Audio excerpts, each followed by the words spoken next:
Good morning, everyone. Welcome to this Sunday morning Dharma talk.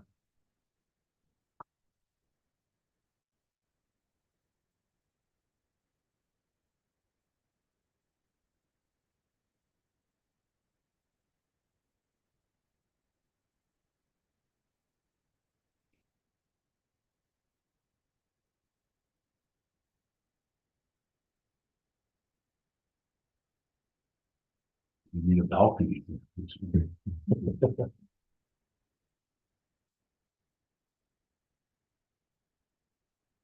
So before we start with the Dharma talk, I want to say something about use some notes because my memory is kind of slippery sometimes. You, our Sangha, have been very generous in supporting our vision to create a place for people to train their minds, a community mindfulness center. We have received $350,000 and have pledges to bring us to a total of 420,000. This is an amazing show of support.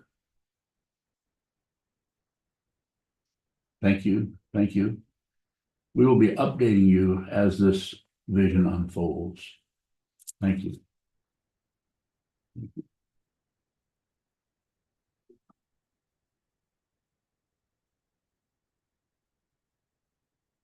Morning Dharma talk. It's a difficult subject to put into words, let alone deeply understand. I've thought about it many times. I've given talks on this topic, but it just rather than just gets easier and easier to, it just gets harder and harder for this old man to do this. When I say harder, it doesn't mean that I'm not going to do it or that I can't do it or I'm faltering or anything like that particularly, but it's about what was the topic I gave you? You came in and I didn't know what I was going to talk about until you came in the door. And I'm not sure what that was about, but it wasn't about you though. Okay. What was the topic? What is blame? What is blame? What is it when anything happens and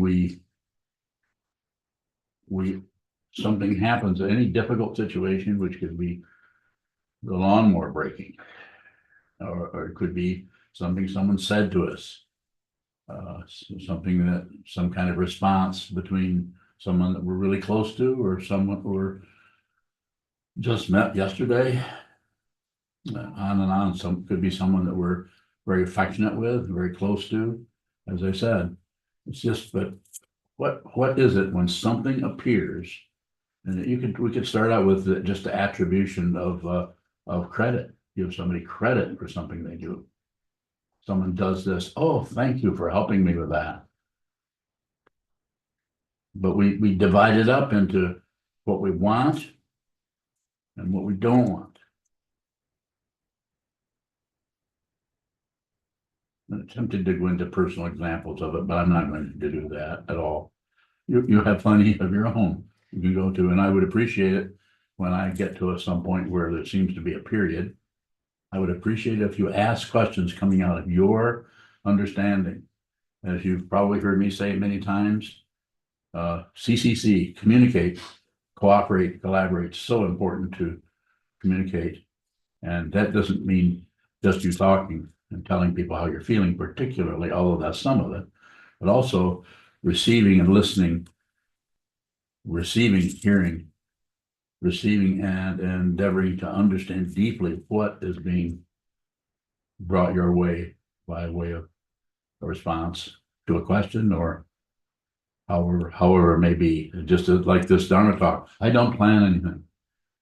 You may listen to my talk and think you might want to start planning things because your talk is this or that. Maybe I should. But I don't really have natural skill in that area.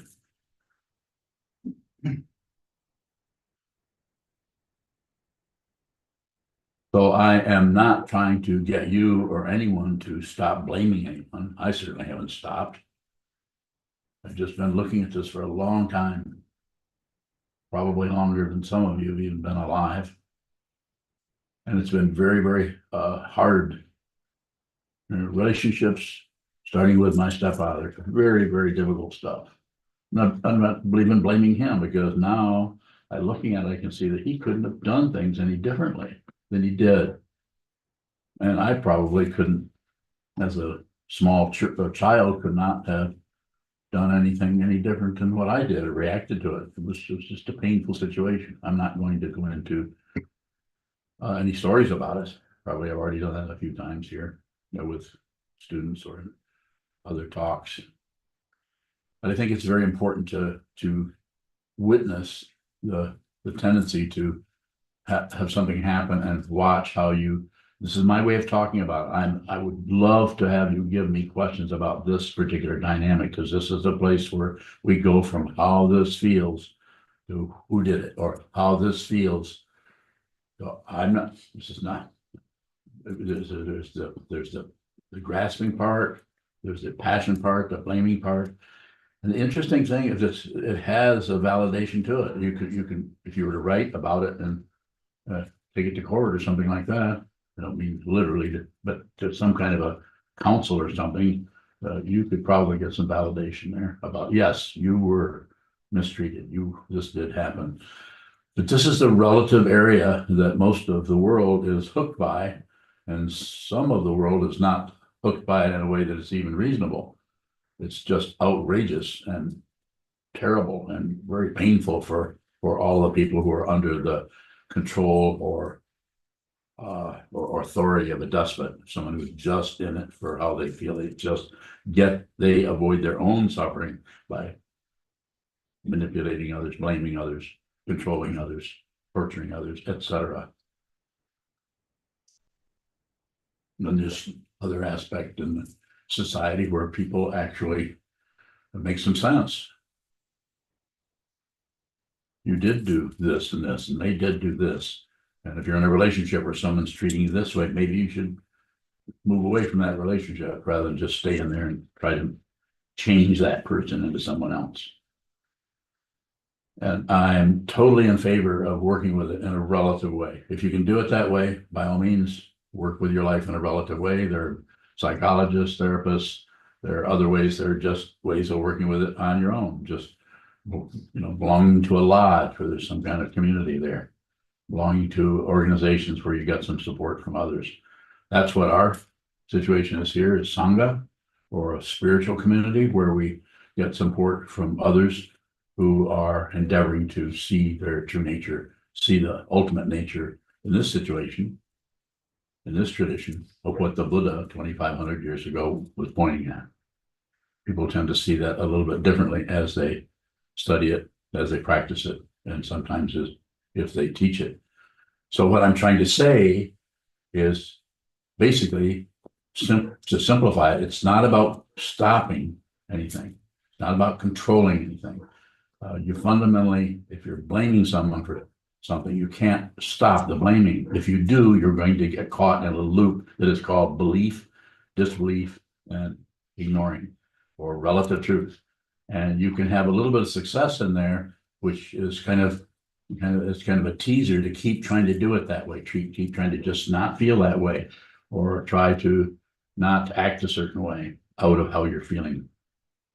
There is some success there, but I'm here to, if insofar as you're listening to me, and it looks like you are, to promote that you actually look at that dynamic with your mind stream, with your, not just with a thinking process, which wants to jump on board and explain everything to you, but have a willingness to be with that emotion or that feeling that seems like cause and effect, that a cause and effect of right or wrong, or cause and effect of this is going well and this is not going so well, and to believe in that. It's the belief in it, the grasping, the passion part of it that just completely covers up what in the traditional statement would be your awakened nature. Consciousness, if you realize what this is, it doesn't mean you'll stop having emotions. They may get more intense, because now there isn't a personhood there to fight them. There isn't a personhood there to object to what? Your karma. As I sometimes say, and it's been said before I got here, whatever shows up in your life, that is your life. It's not What shows up in your life, you've got to stop it. What shows up in your life, you've got to explain it or describe it, do something with it, blame someone for it, etc. So there's a teaching in Buddhism, and I'm not sure of the source. I think it might have been Atisha, but several teachers have talked about all dharmas are without blame. Dharma meaning law or truth or form or structure or anything that occurs is a dharma. So anything that occurs, that is without a fundamental source to it. Nothing has a source. It has sources, but if you go down those, you'll find they start going every direction, and to be able to trace them out or find out the fundamental source of anything, you won't really find it. If you go that direction, it tends to become circular. That's why in the various spiritual traditions, not just Buddhism, sometimes been called samsara, or the wheel of life and death, life and death. It shows up and it goes away. If you'll notice, everything is in circles. The sun and moon, night and day, life and death, emotions, feeling good, not feeling so good.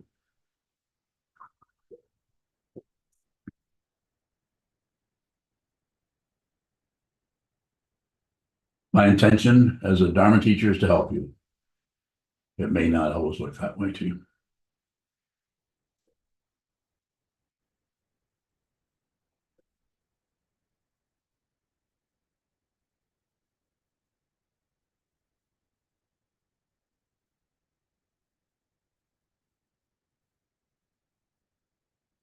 So are there any questions on the nature of blame? Anything you have? Go ahead. Sokuzan, I think in the beginning of Louder, please. I think in the beginning of this talk, you had mentioned that this gets more difficult or challenging for you. How is blame challenging for you that's functioning as a Dharma teacher? Because it still shows up. This person blaming other situations, or other situations blaming this person, or all the various dynamics, they just get more intense. But it is an illusion. It's just not real. This hand that's being held up right now is unreal. And it's relatively obvious, brightly lit, moving, has a past, and has a future, and has a present. But those are unreal. What more do you want to know? Shokubang, do you function out Let's talk about you. Okay. What is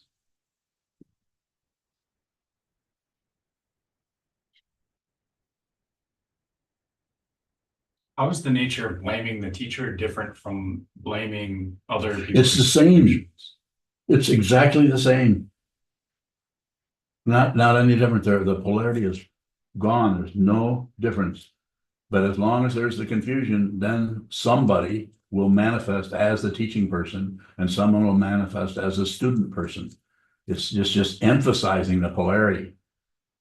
You're emphasizing the illusion so that you can have a possibility of saying, this is not real. I'm having these intense feelings and emotions about him or her or that or this.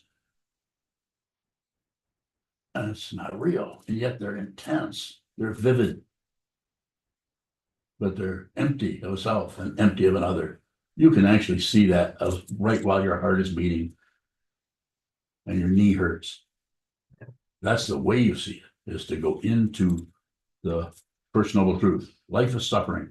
This is not nihilism or negativity. It is your heartbeat. I'm here to help you with that. And quite often it will not look like it. Go ahead. Shokubang, it seems like with devotion, we often talk about it in the form of falling at the feet of the teacher or some kind of via positiva. But for me, it seems like the negativity is and continues to get stronger. So when it comes to feeling like we're put upon by the teacher or that we're being wronged by the teacher or harmed by the teacher, what do we do as the student when that just... It's up to you. There are no, I mean, there are suggestions, all over the place. There are guidelines all over the place. So there's a sevenfold Mahayana Puja, which all of you probably have heard about, or some of you are even practicing. It's there, you do it. I don't tell you to do that. If you ask about it, I say you could take a look at that. If someone comes to me and says they no longer want to meditate, I say, well, don't meditate then. If they say, well, what do you think I should do? I say, I think you should meditate. I had a student just recently, a student I feel very close to, has decided to go another direction for a certain length of time, just doesn't want to do this anymore. Not just the difficulty he has with me, although that's probably some of it, but the difficulty he has with just being in the mix of Sangha, being at the book studies. It's just this, he has to leave for his health. I trust that. I don't know what it's like to be him. Doesn't sound very comfortable. But it's very, very situational. So you changed the situation somewhat. Years ago, you became fully ordained as a monk. So you're giving him a little bit more permission to be a little bit more intense with what I've been working on for a long time over here in this. I've had teachers that have helped me with this. So someone who's just came in the door, so to speak, even though I might see the negativity that they're dealing with or that they're avoiding, I'm not going to jump right on that person. I'll wait. They may never give me permission. Even though they might say, oh, I give you permission. Oh, Sokuzan, help me. Yeah, I'm at your feet. I'm your student. I know where they're at. That doesn't mean I'm all seeing. I've just been around for a while. It's like, that's all I can say about it. I don't, there's probably more, but it's not showing up. More? It's just not clear to me on how that functions as a Dharma gate when we're not trying to improve or change. What is it you want to know? I'm understanding what you're saying, but can you give me a question? That would help all of us, I think.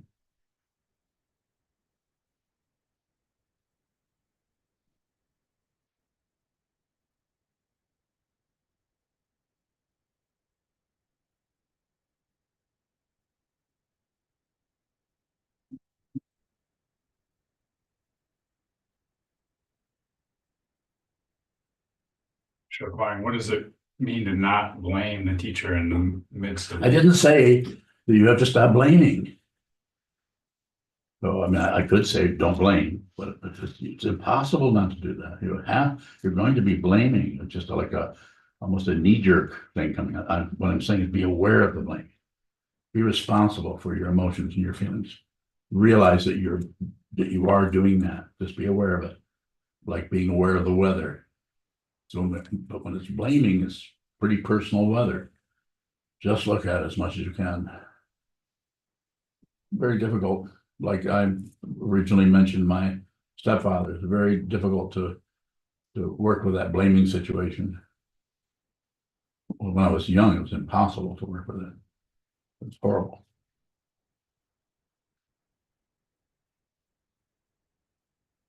Well, so just be aware of the blaming. It's not about fixing anything. Anyone else? Yes, sir. Shokodao, if we're able to see the blame clearly, does that take away some of the fuel for the three poisons? I think it does to some extent. Then it seems, this is my way of talking about it. I'm not a psychological chemist or something, but I'm just saying to some extent, if you can just receive, obviously receiving what's happening in the world is very important. Receive whatever happens as much as you can without adding to it or changing it or modifying it, projecting onto it, interpreting or elaborating on it. So just receive it, even though it's triggering some negative things. But to receive it as much as you can. If you can do that, then the very karma that brought you into this world, that made the ears that you have, the skin color you have, the particular kind of psychology that seems to be happening when you were 2 or 3 years old, showing up right away, without even going into any kind of past life stuff. I mean, that may be interesting, but don't really need to do that. Everything's available right now. So by receiving whatever shows up, then there's a possibility of some kind of understanding. You could call it equanimity. Doesn't mean the suffering won't be there. Doesn't mean the difficulty won't be there. Doesn't mean the pain of being blamed or you blaming someone else.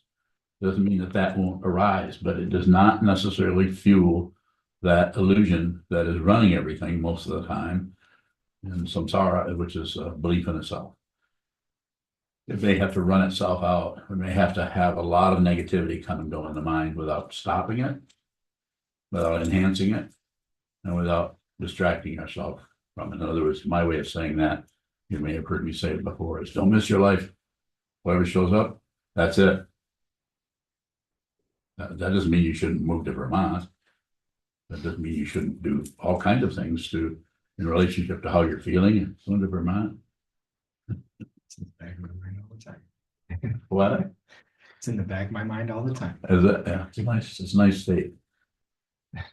Very nice. Fair amount of sanity in Vermont, I would say. More, take us further into that, choke it out. Chokodao bowing. If we are able to see the blame clearly, does that lead to what Cohen said was nothing to do? With his falling apart, nothing to do. I think it might have been more about the identity. There isn't anybody to do anything. Things still may be done, but they come out of dependent origination. And as a Dharma teacher, my experience with him, it just came out of, it was a choicelessness. I didn't know him really well, but what I did know with my experience with him, maybe close to that. How's it look to you since you're bringing it up? Chokodao bowing, well, that phrase came up as you were describing not getting rid of the blame. It seems like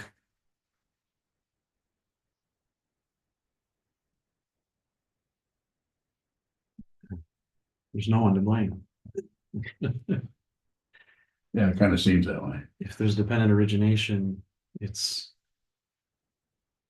who would there be to blame? Well, you could blame me. You blame Kelsey, getting broad shoulders. So I'm not sure where you're going at a little bit, but I'm not sure. Can you say more about?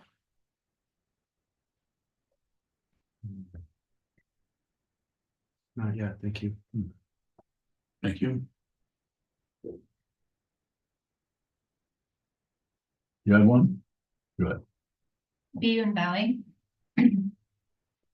How does Shikantaza address or work with blame? So Shikantaza, sitting practice of meditation, is very simple. Just receiving, the instruction is just receive whatever shows up in the mind stream by holding very still. Watch the movement of the mind. Thoughts, memories, emotions, blame, credit, all the stories that show up. The way it addresses that is we train ourselves to receive whatever's showing up in our mind. Thereby it makes it easier, you could say, or more workable to work with what arises in our life. In our mind, we can at least we're kind of responsible for that automatically. It's our thoughts, so there's automatically kind of, I'm thinking this, so, but we don't particularly, we train ourselves to not push it away, not reinforce it, not just keep it very simple and just watch it. And then when we get off the cushion, I think I'm addressing your question, there's less likelihood, there's no guarantee, but there's less likelihood that you'll be projecting out onto everything or having outflows onto everything. Still will happen, but even then, there'll be a lot more awareness of those outflows and slowly become maybe more responsible for the way you're pushing on this or pushing on that more. Be and bowing.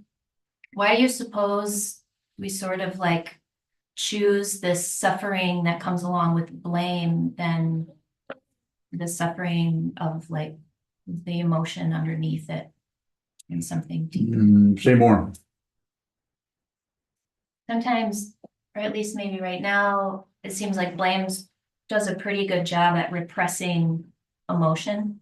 things that we don't want to feel. Okay. And yet when we're blaming, it's like having we're like stuck in it, it's like a trap. And so I'm wondering, from your perspective, why do you think we kind of choose almost this trap over dropping down into, So I think what's being protected by that is the fundamental understanding of there isn't anyone. So before we see there isn't anyone, we think there is someone. And they're in danger. They're being threatened by somebody, or pushed on somebody, or mistreated by somebody. And it's not that they're not. We're not saying that relative truth isn't having a heyday in their life and really making life miserable for you. But we're talking about this, a consciousness part of it goes way beyond this lifetime.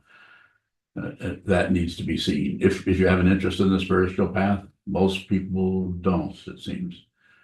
So am I getting close to what you're? So it's about there's, since you don't realize that the separate self that we all think we are, we don't realize that that's unreal. We think it's real. And if something happens and we start to feel freaked out, then we want to do something with that. We want to protect something. When you try to protect something that's not real, it takes on an even stronger reality. That's like if you push on it, it gets stronger. It's not real, but you're pushing on it. If you do anything with it, it takes on. I quite often use the example of watching a movie, especially a scary movie. You know it's unreal, but you only know it's unreal kind of tangentially. You're actually, when you watch the movie, you're right in there where the zombie is about to spring out of the closet, and of course, zombies usually don't spend much time in closets, but it's going to get the other person, and we're afraid. It's a movie, but we have a kind of fear in that area. It's similar to that. It's not the same. It's more intense. You're actually actual life, not seen as a movie. And if you do see it as a movie, if you do see that this is unreal, the emotions and the feelings will still be there, and they're still looking for a self that will second the motion. And so by practicing awareness practice, we get a little closer to seeing that that is unreal, and we begin to lose our tight chokehold on ourselves as a separate being, and on everything else as separate beings who are better than everybody, or separate beings who are causing our difficulty or to blame. There's no blame. There's no one's any better, any worse than anyone else. The teacher-student situation, which was talked about earlier, this is an illusion. No one's any better than anyone else. Everyone is completely awake. If you don't see it, then we have warfare. More? being bowing, does it take a no self to feel everything? Or Consciousness is always receiving everything, consciousness itself, but it's not a separate being. The consciousness that I'm referring to here with a concept is the same consciousness everyone has. But if it shows up in a human form, because of the causes and conditions that brought about these years, this way of looking, and all of the hidden areas of karma that we can't see, like our particular emotional dynamics, our way of working with our mind, which sometimes is very tight and orderly and protective, and sometimes it's very open and going this way and this way and this way. We've all met somebody who's never seems to have any position on anything. They're at once enjoyable and confusing because they're just kind of all over the place. They can be very delightful. They can also be confusing. So, but everyone has a different kind of structure of karma, shows up different ways. So each of us, if we're lucky enough to stumble into the Dharma, we'll have somebody who will help us see that. Hondo. Ondo bowing. It seems like when we blame the teacher, that there's a tension between everything the teacher does as a teaching. Can the teacher do something wrong? Teacher's always doing something wrong. How do your students take that as a teaching, even though Most of them don't. Surprised to hear that? They don't. They think the teacher is this or that. should do that, they shouldn't do this. They might not be telling me that. They don't. I know, both of my teachers, I had big interior arguments with them as at the same time they were my teachers. On Divine, what do we do with those stories that we're creating that we blame the teacher because we feel the teacher's doing something wrong? Just receive them. I'll correct anything. There's nothing to correct. Just receive it. Be genuine. Let it wipe you out. You can do that. You have nothing to lose. Why? There isn't anyone. But if you don't realize that, if you don't know that, then there's going to be a threat. Then you might do something wrong. Maybe you should get this, or maybe you should do that. Maybe you should do like I just said, my student just recently decided to, take a hiatus. I think it's another word for vacation.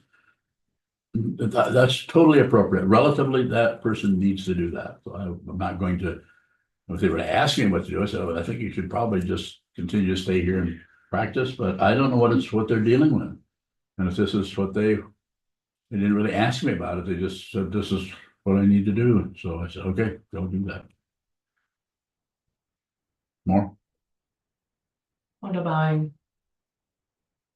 you're saying to just look at it, even though we can't receive it. But seeing that you're whole, you have a barrier or wall there that you're not receiving it. You just said it, seeing you can't receive it, even though you can't receive it, but you're aware that you can't receive it. Do nothing with that. Don't say, here's why I can't receive it. You do that, you create a loop. It's called samsara, and you participate in the mind stream going in circles. I like it, I don't like it, it's good, it's bad, it shouldn't be. If I can just figure this out, I just need to figure this out. Why can't I just get to what this is? I'm not trying to eliminate the intellect. I'm just saying that consciousness needs to be in the driver's seat. Intellect can sit right here, but consciousness, in other words, awareness, you need to receive this, and it will not be easy. First noble truth, suffering. More, please. On Divine, so then we as students, if we produce out of the story and our inability to receive, what do we do with that production? If it seems to create further. I'm not following you because I want to know what you want to know. I understand what you're describing, but what do you want to know? I can't help you in any other way. On Divine, what do we do when we're stuck in that samsara loop and we don't see it? You just said it, so you must have some awareness there. The downside is what you just described. That's the suffering part. The upside is you're aware of that. It will not taste good. It will not smell good. It will not feel good. And if you do anything with it, you just missed your life. When I'm saying missed your life, no, you haven't missed it. That's a teaching. Don't miss your life. But there's something about the resistance there that you personally, I can't do it for you, but you personally need to look in that area of when certain things are happening in your life where you're resisting and pushing back. It's about the awareness of that, not about getting rid of that or accomplishing anything, because that's the way you get close to the fundamental misunderstanding, which is mistaken identity. You think you are a separate being. There isn't anything separate from anything. You are this. If you're anything, you're just this. It just happens to show up as the illusion of separate individuals or beings. This person is nobody. This person is dead. Because this person as an individual is dead, everybody's emotions are happening right here. I can't look at a single person without seeing how you feel. And I'm not reading your mind. I'm not reading your thoughts, but I don't have to. I see it on your face. I see it on your face. I see it in yours. I see it in yours and yours and yours. And it is overwhelming. If there's a person here that doesn't want that, if there's a person there that goes into some kind of psychology about, well, the reason you're feeling this is because of this and this and this, figure you out. No, it's just suffering. Life is suffering, and it's all pervasive. And the three types of suffering is the pain of pain, which everybody has: toothaches, headaches, any kind of difficulty, depression. And then the pain of alternation. These are just classical descriptions, which is the coming and going. Things are fine now, but they're going to get worse. That kind of suffering. It's not here yet, but it's coming. So you're already suffering, even though it has not showed up on your doorstep. And then the paint of the composite. Which is it's conceptual description, but there's no way to describe what that is other than you, everything is there, you feel it everywhere. It just has no personhood. There's no person feeling anything. It's just suffering. Yes, You're now bowing. What do we do when we want to correct the teacher in some way? if you're a student, and if you're actually like you're a fully ordained monk, you should say something to the teacher. I had a student recently that would not tell me what was happening. Not tell me, decided to just go another direction. Not wrong. They did what they did the best they could. I'm not right and they're wrong and they're not right and I'm wrong. It's no, the right and wrong are just extra. They just don't work. It's just suffering. Yes, you should say something. You should talk about it. CCC, communicate, cooperate, collaborate. And do it with, like you're doing right now, asking a question about it. You're now bowing. What if that correction seems to border on how the teacher is teaching? Say more. Just if we feel you are misunderstanding what someone or myself is Teacher is. saying to you. Yeah. Yes. Okay, so what do you do? What are you gonna do about that? Could you say something? Could you say to the teacher, I think you're misunderstanding something? To the teacher? Is it possible? Sometimes, Have you done that? Have you said that? you know, I've done that, but I've also not done it because it didn't seem Appropriate? appropriate or something. Or I was in a reactive mode or So something. have you ever come this direction and felt this teacher get defensive? Yes. Is that surprising? Aren't you supposed to be kind of above all that? And I'm not going to come back in with well, it's a mirror. I'm not going to tell you that mirrors don't talk. Do they? More about it. If you have it, that's a good direction to go.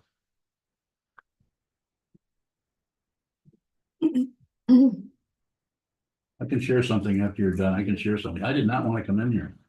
I don't want to be here. This is not comfortable for me.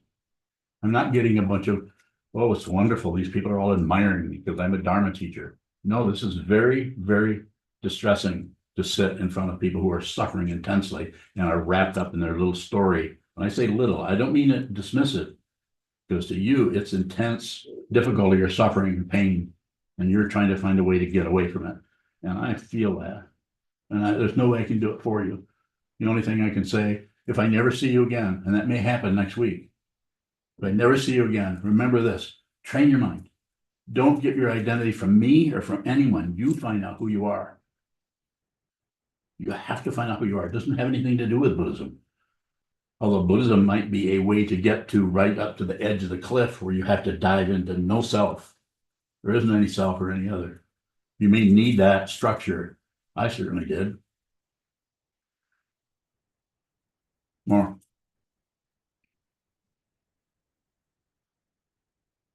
That's kind of lost my train of thought. Okay. Thank you. Why do I keep missing who you are for your personality? Because you're stuck on your own personality. Make sense? No. All right. I like that. Spell it out. Huh? Spell it out. M-O-U-S-E. That's okay. Mouse. Good as any word. It's that kind of a thing. It's a language where the meaning doesn't show up anywhere. Children know this. Talk to a child, so they'll talk to you for 3-4 minutes. They already know this. They're already still in a state of not being particularly embodied yet, but we're all working on getting them to plug into that body and be somebody. Wendell, On I'll come back to you. how do we, work with the teacher's karma, the karma that's showing up for the teacher and see that as. Yeah, how do we work with the teacher's karma? I don't know what you're asking me. How do we give the teacher credit to have You don't have to having give- karma? Well, the teacher has, you can't get here. I couldn't do this if I hadn't been through several different realms, the basic one being hell realm. I was born in it. I'm not saying that you weren't. You probably have had a good taste of being in hell or being in a really difficult, painful area, or you wouldn't be here on this path. People that are born into heaven realm or someplace where they have everything. Even though the environment isn't everything, there's still the karma that brought you into the lifetime in the first place. But how you work with it, work with your own karma. Work with whatever happens in your mind, receive it. Whatever happens out in front of you, receive it. Even Dogen said, if you go out into the world and try to do this and fix that, my interpretation of what he said, and this is the very nature of illusion. But if the world just comes to you and everything is welcome, receive this incredible world, including your own thought stream. And this is awakening. Yes. Kelsey Bowing, you said that we have our intellectual side and then consciousness, and we need to be consciousness forward. And I'm wondering, I'm seeing relationship patterns for myself that have existed for 20 or more years. And there's a really strong intellectual craving to understand it. Is that the same? How does that relate to blame? How do I be consciousness forward instead of intellectual? Just work with the intellect, study. Give that area of the consciousness a lot of dharma. That's what all the intellectual, the works of Vasubandhu or Dogen Zenji, who was very good at working with intellectual understanding in the intuitive area of consciousness, which is beyond the structures of concepts and so on. But it's not excluding them. He actually carries the whole thing along. Quite the anti-gravity machine, Dogen Zenji. So I would say, rather than try to be more aware, then just work, be respectful to that area of your mind that is consciousness, or in terms of intellect or analysis. Yes. Kelsey Bowing, I am hearing you say that as be respectful, meaning like meet it in its intellectual side. Yes. How does that not reinforce the intellectual side? Sitting practice of meditation, it will reinforce it to some extent, but it won't, but it'll do it in a way that is respectful, not in a way that gives it some kind of credential. So it's respectful to that. It's part of consciousness. We need to think. We have thoughts. When I say that, I've heard to say it's actually it's more like thoughts have us, because we don't produce thoughts. It just looks like we do. The part of the illusion of being a separate being is to think that you think. You don't think. Thoughts think. Emotions feel. There's no separate being anywhere. This is an astonishing illusion that will take us through all kinds of difficulty, unless we have a path that emphasizes the truth or emphasizes awareness. Being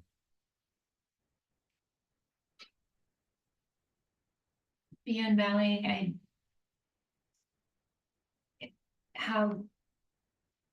why do I keep missing who you are for your personality? It's the why question. The why is a circle. Why that takes you away from what it is you're asking about into some kind of understanding that will maybe bring you back into some kind of reasonable or intellectual or conversational even understanding of it, which has a relative accuracy to it. So when you say, why am I missing? Actually, the downside of that is the feeling of missing. That's a negativity. The upside of it is a realization that there's something you might need to see that might be more true, that you might be settling for the story about it. And if you're around me very much, I'm just full of craziness. Yes. Bowing, so how can blaming you actually help me go into that deeper for myself? So it is about awareness, and just be aware that you're doing that. It's not about not blaming. The the teaching in different lineages and traditions even talk about offering everything to the teacher. All of your misery, all of your suffering, all of your guilt, all of it. And different ways of doing that through actual using because your body and your mind are not actually separated like they look, or separated, but not actually separate like they look like they are. You can talk to your mind with your body by offering prostration or just bowing. We've already talked about that. So when I come up and bow, I'm bowing to my teachers. I'm bowing to the traditional, my understanding of the Buddha who lived thousands of years ago. So anytime I come to the altar, it's like I've never been there before. I look at every single object on the altar. I look at the image of the Buddha and realize it's a big chunk of wood that represents somebody who no longer is physically present, but who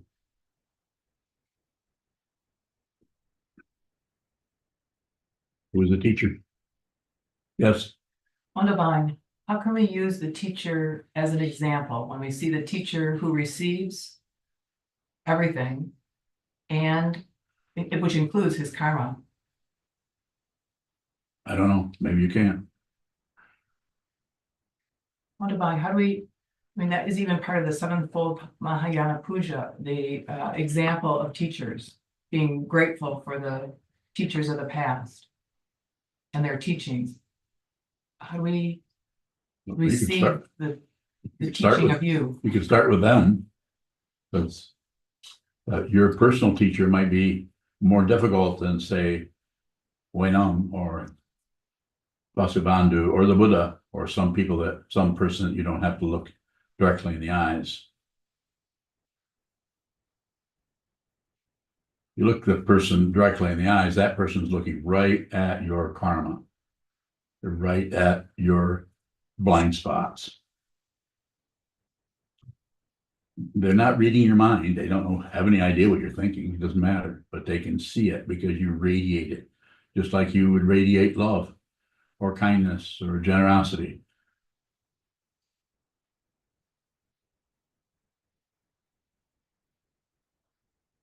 Very difficult to see the teacher because it's always going to look like a mirror.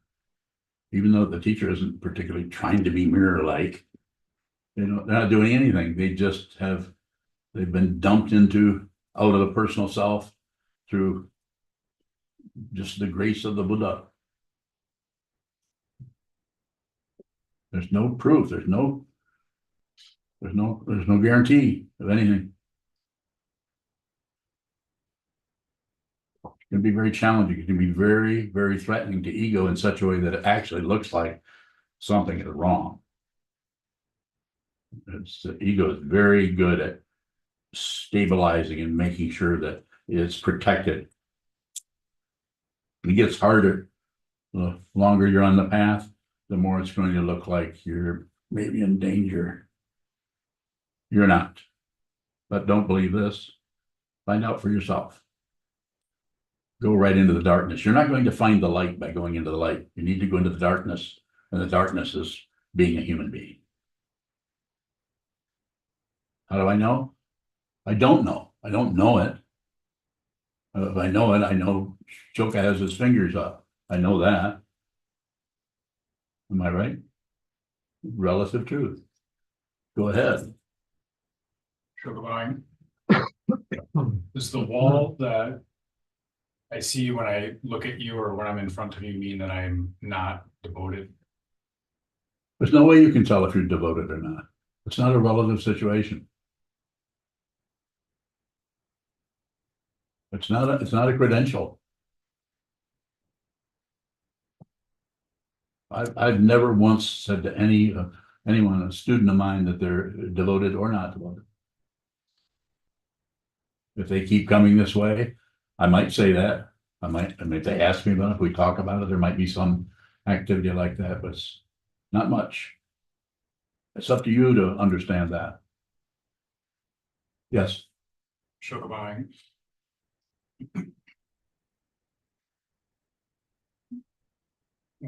When I see that wall, I go to pride or shame. That's awareness. That's, you can stop right there. You don't have to, you can go on, but when you go into that, that's awareness about it. It's not something that's wrong or something you need to fix or get rid of. You're just aware of it. Like you're aware of palm trees. You ever seen a palm tree? One time ago. One time?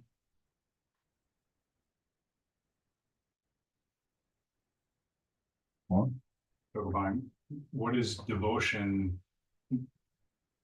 When, as a student, I relate to that out of pride or shame. doesn't matter. It's awareness of that. Just the awareness of that. The devotion part has to do with the way I talk about it is intention. The intention to see the truth no matter what. No matter what. No matter what happens. I, as a living being, or you, or anybody, if you see this, I'm going to do this. You may need to be a practice the Buddha's Dharma. You may need vows. You may need to be fully ordained as a monk. You may need to just train your mind, see clearly. Don't get your identity or your truth or anything from anybody, including from the teacher. All the teacher can do is point, and the way that they point may not be comfortable. Go ahead. Sokuzan, what is that wall? What's what wall? The feeling of solidity or the wall that I look at when I look at Fear that something is threatened, that if you see it truly as an illusion, there's nothing threatened. But if you see there's nothing threatened, then you're fearless. Not you're fearless, but fearlessness is fearless. There's no person has an identity of I'm not afraid of anything. I don't care what happens and so on. Although you're not concerned about what happens next. It'd be like being concerned what happens in any illusion. The next part is just unreal. There is no location in time or space. You have to see it. If you don't see it, then you'll continue to believe your thoughts and act out of passion, aggression, ignorance, albeit very, very subtle. You can be very subtle. You may look like a totally serene, kind, loving person, but yet under the surface, is that what's happening to you? doesn't feel like it. Huh? Doesn't feel like it. I don't think I appear as a kind, loving person. Oh, really? Okay. I won't argue with you then. I certainly don't feel that. Any further questions? Neil Kabali, Okay. several questions on YouTube. Yes. Adriana Bowing, is being able to relatively accurately blame someone for something a Dharmagate? Bowing. I'm not sure what you're trying to find out, but relatively accurately blame somebody. Let's see. Like I'm blaming you for asking me a question. It's irritating to me. How's that? What is it you want to know, Adriana? Neil Kabali, we have another question from. Pretty good question, really. A question from, Oh, you're gonna leave her question? well, she hasn't responded to yours. I don't care. Okay. What was the question again from Adriana? I want to respond to it. Neil Kabali, is being able to relatively accurately blame someone for something a Dharmagate? Bowing. The way you're asking it, and for you, this is not a general statement for everybody, but for you, yes, that's a Dharma gate. Next question. Susanna Bowing, can we learn to unlearn, not blame? It doesn't become projection on others. I can understand the question, and I would say I don't think it's important. Let's just look at the blaming rather than try to figure out how to not blame or unlearn that. This is a relative thing that can be very valuable. Some people are not ready to do this with consciousness. They need to do it with their thinking process. They need to have cognitive behavioral kind of approaches to it. I'm not against it. If you need to do something with it, you might need to do that. But if you're going to do it with the awareness practice, and if you're listening to this person here, then I'm saying do it with the awareness. This will not be easy because you're going down to the very foundation of the disturbance, the very foundation of the original ignorance. You're going down into that and you're going to look at that. You can do that. It may take a long time, But you don't have to stop blaming. Just be aware of the blaming. The teachings say all dharmas are without blame. So, but I'm not asking you to believe that. Just you can consider anything that happens has no source. It's working with it intellectually and with concepts. And then, okay, let's study that. Okay, we studied. Now let's go and sit down and look at the wall or look at the floor, or if you're doing mindfulness, you might be looking at the inside of your eyelids. Just some kind of sitting still and watching what continues to move seems to be very, very helpful to eventually, again, using that time word, eventually, which is unreal also, see what this is, because you've always known this. That's why it's so amazing. You've always known it. You actually transcend time and space, and you still get up and have a stomach ache or go have breakfast or something. The relative thing could be even more intense. And you could still be afraid of things or be in love with things. Quite amazing. Grungy bowing. Go ahead. Isn't We hard to turn away from that. Yes. when I have an emotion Yes. and I want to blame, Yes. isn't it the action of doing the blaming that will cause me the suffering? Well, you're kind of breaking it up into kind of a structural thing where you're blaming, but the emotion of doing that, then consciousness is probably going to happen before you make it into a concept. So as far as the action part of it, I don't know. I don't want to get too much into the conversational area of that, but I would say just be aware of it. The thing you've described, spend a lot of time on the cushion, just watching the mind blame or discredit or do anything or daydream. Just watch it. Watch yourself fall asleep. Watch yourself, give yourself credit for you just sat for 3 hours. Just observe, observe, observe. And as much as you can, don't leave the observing for what it means or what you've accomplished or what. But if you put that kind of tension on it, then you'll notice that you actually do move this way and that way. And that's not so much about what you do, it's about what you're aware of. This is what's important. Because otherwise we're hooked by relative truth and we think, if I can do this, then I can stop that. And this is quite a bit of delusion going on there. So all you have to do is be aware. I don't use this word often, but I'm going to use it right now because it's like this. It's like you just have completely surrendered to everything. Like Sokuzan sometimes says, everything's appropriate. It's kind of a commentary on what just happened. Everything is appropriate. Not that it doesn't look right or wrong or should be or shouldn't be.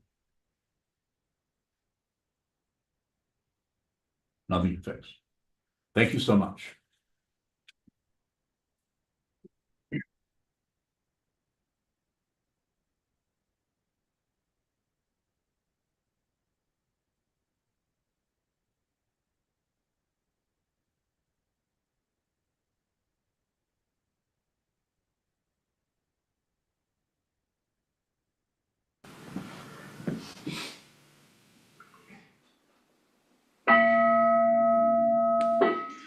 May the merit of this penetrate into all places, so that we and every sentient being together can realize the Buddha's way.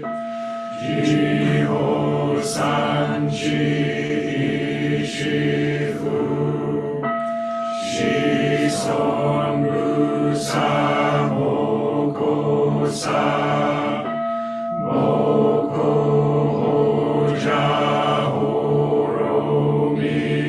The 10 directions, the 3 times, all Buddhas, all venerable ones, Bodhisattvas, Mahasattvas, the great Prajna Paramita.